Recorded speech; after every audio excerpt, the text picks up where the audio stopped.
반갑습니다. 여수입니다. 고려시대만 하더라도 한 6, 700년 전부터 1000년 이상 전까지의 역사이기 때문에 그 시족사 자료를 찾기는 대단히 어렵습니다. 어떤 한 인물이 나타난다 하더라도 그 인물에 대한 기록을 찾는 거가 어떤 사료를 찾기가 어렵기 때문에 어떤 인물이 있는데 그 사람이 전주철신 것 같다 하지만은 뭔 일을 어떻게 했는지 알 수가 없는 거죠. 그래서 이제 띄엄띄엄 그 사료가 있는 부분만 찾아갈 수밖에 없는데, 오늘은 제가 이 완산 삼체에 대해서 한번 말씀드리도록 하겠습니다. 이 완산 삼체는 굉장히 유명하신 분이죠. 전주채시 역사에 대해서 어느 정도 안다 하는 사람이라면 모르는 사람이 없을 겁니다. 한 번은 들어봤을 이름이라고 생각이 되는데, 전주채씨가 이제 그 후백제의 귀족으로서 고려하고 전쟁을 하다가 나라가 망하고, 그러다 보니까 이제 고려 조정에서 핍박을 당해서 조정 진출을 못하고 한참 묻혀 있다가 비로소 이제 이 완산 삼체에 의해서 조정에 진출해서 활동을 했고, 그러다 보니 이제 귀족이 남게 됐던 거죠. 그러니까 현대인에서부터 거꾸로 올라가서 가장 윗대까지 연결되는 사람이 완산 삼체입니다. 그러니까 완산 삼체는 모든 족보, 전주치시의 모든 족보, 문성공개, 문열공개, 사도공개, 문충공개, 이 네 가문의 족보가 다 완산 삼체를 기록하고 있습니다. 정리를 하자면 완산 삼체는 후뇨 10조에 의해서 조정 진출이 막혀 있다가 과거 제도를 통해서 그것을 뚫고 나와서 조정에 진출한 최초의 전주채씨, 이렇게 말할 수가 있겠습니다. 그 내용을 한번 살펴보겠습니다. 후뇨 10조와 전주채씨는 후백제와의 전쟁에서 발생한 트라우마예요. 전주채씨는 후백제의 귀족이었고 후백제와 고려의 전쟁에서 패해서 나라가 망했죠. 그런데 끝까지 항전을 했기 때문에 고려 조정은 전주채씨를 상당히 미워했다, 이런 얘기죠. 그래서 고려 왕실은 후백제 출신을 차별했어요. 그리고 전주 호족들, 전주채씨를 포함한 전주 호족들은, 후손들은 고려 왕실을 경멸하고,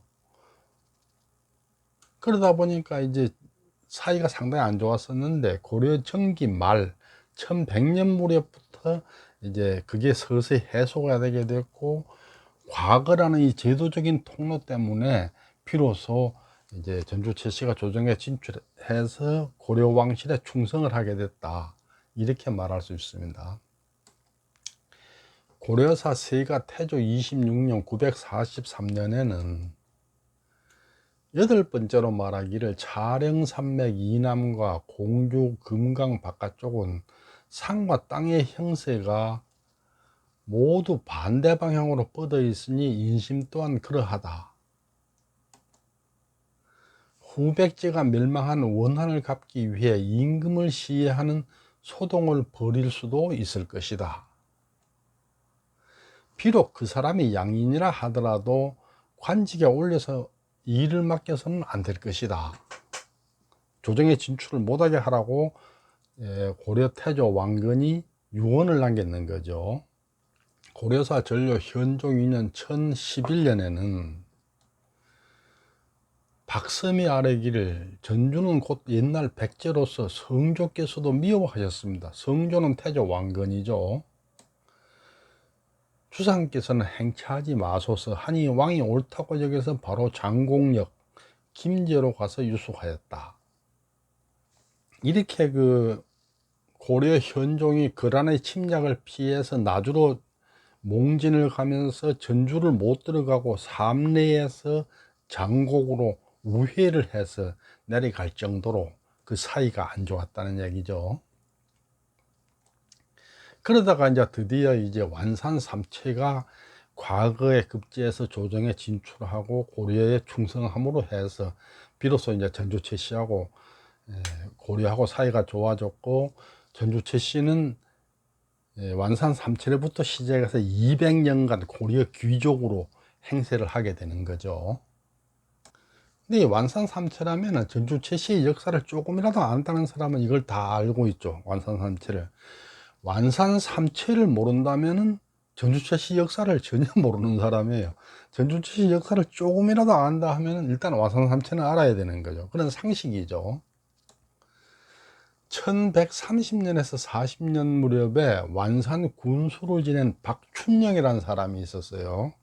이 박춘령이라는 사람이 연구로 시험을 치러서 아동을 선발했어요. 이 연구라는 건 뭐냐면 시를 짓는데 앞사람이 한 대목 짓고 그 다음에 다음 뒷사람이 또 그게 이어서 또 시를 짓고 이어서 시를 짓고 돌아가면서 이어서 시를 짓는 걸로 시험을 치러서 잘 친 사람 아동을 선발했다 이런 얘기죠. 그래서 선발된 사람이 최균, 최척경, 최송년 이 세 사람을 이제 완산군수를 끝내고 개성으로 올라갈 때 데리고 올라갔어요. 그래가지고 박춘령이 이 세 사람을 잘 교육을 시켰더니 이 세 사람이 저명인사로 다 성장했다. 그래서 사람들이 이 세 사람을 불러서 말하기를 완산삼체 이렇게 불렀다 이런 얘기예요.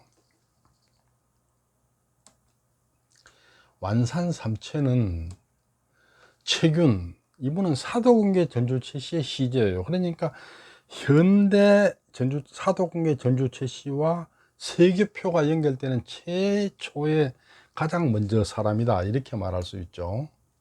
그러니까 현대의 사도공계 전주 최씨, 현재 살아있는 사람, 그 사람에서 쭉 세계표가 여기까지 연결되는 첫 번째 사람이에요.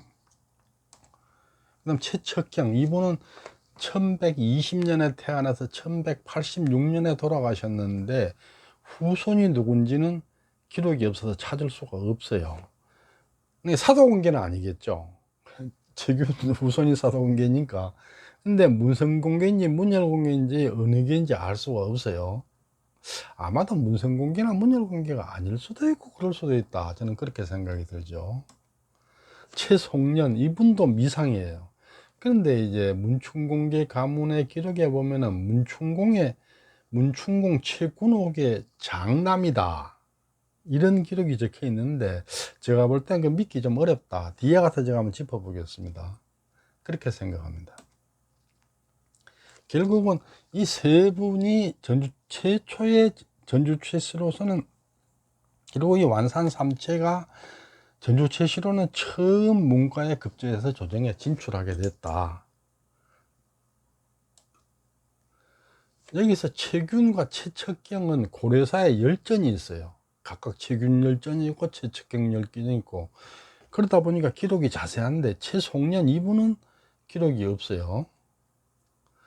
박춘령이 어떤 사람이냐, 고려사 열전 최척경전에만 기록이 있고 다른 데는 기록이 없어요. 그리고 동국통감에도 최척경의 졸기에만 박춘령이 적혀 있어요. 그런데 이제 동문선을 보면 동문선에 이 박춘령이 지은 시가 율시가 4개, 절구가 하나, 치여가 하나 이렇게 박춘령의 저술이 있어요. 그러니까 상당히 그 뛰어난 사람이고 유명한 사람인데 역사책에는 하나도 안 적혀 있는 거죠. 그리고 이제 그 시를 보면은 전주 대원사를 놓고 시를 짓는 등 전부 시의 주제가 이 호남을 주제를 하고 있어요. 근데 이제 이걸 제외하면은 박춘영에 대해서는 자료를 찾을 수가 없어요. 그래, 이분이 그 호남을 소재로 한 글을 많이 쓴 걸로 봐서 호남 출신이 아닌가 하는 생각이 들고, 특히 그 전주 박씨 아닌가 하는 저는 그런 의심을 하고 있어요. 왜냐하면은 전주 박씨가 지금은 한미해졌는데 조선시대 와서 한미해졌어요. 고려시대까지만 해도 상당한 세력을 가지고 있었던 성씨였기 때문에 혹시 전주 박씨 아닌가 저는 그런 의심을 해보고 있습니다. 저의 의심일 뿐이지 뭐 근거가 있는 것은 아닙니다. 박춘영의 저수를 동문선에서 몇 개 발췌를 해보면은 최진정에 올라 이런 제목이 있는데 이 최진정은 박춘영의 고향에 있는 정자 이름이라 그래요. 그래서 이 최진정이 어디 있었는가를 찾아보면은 박춘영의 고향을 알 수 있을 것 같은데 아무리 찾아도 최진정은 못 찾겠어요.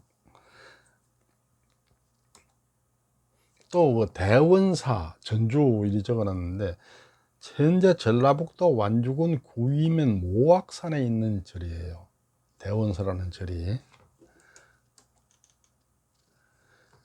계족산 정해사 이렇게 된 또 시가 있는데 이것도 전라남도 순천시 서면 계족산에 있는 절 이름이에요. 지금도 이 절이 있어요. 영광군읍 김태수유. 죽은 영광 군수, 이게 김씨의 성이 죽은 영광 김군수를 회상한다, 기억한다 하는 그런 시예요. 이렇게 전부 이 시가 이 호남 지역을 중심으로 이렇게 되어 있어요. 영상이 너무 길어. 여기에서 잘랐습니다. 나머지는 다음번에 올리겠습니다.